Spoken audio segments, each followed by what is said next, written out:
ಒಂದು ಸಮಿತಿ ರಚನೆ ಮಾಡ್ತಾ ಇದ್ದೇವೆ.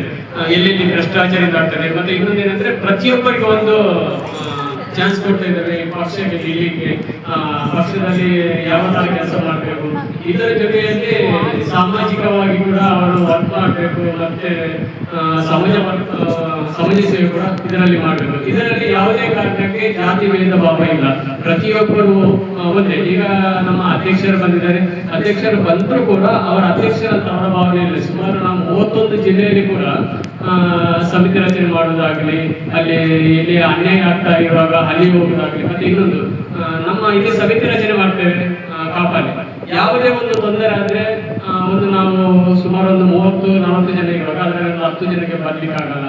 ಆ ವ್ಯಕ್ತಿಯನ್ನು ಒಮ್ಮೆಲೆ ಈ ಸಮಿತಿಯಿಂದ ತೆಗೆಯುವುದಾಗಲಿ, ಅವರಿಗೆ ಮನಸ್ಸಿಗೆ ನೋವು ಆಗುವ ಹಾಗೆ ಮಾಡುವುದು ಯಾವುದೇ ಕಾರಣಕ್ಕೆ ನಾವು ಮಾಡಬಾರ್ದು.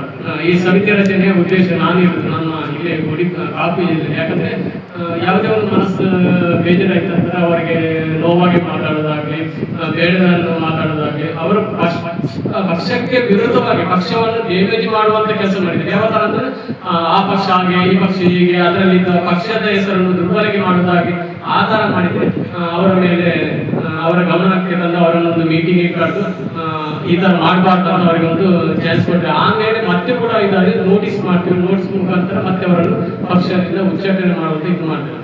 ಇಲ್ಲಿ ಪಕ್ಷದಿಂದ ಬಿಡುಗಡೆ ಮಾಡುವಂತ ಇದು ಮಾಡ್ತೇವೆ. ಇಲ್ಲಿ ಅಧ್ಯಕ್ಷ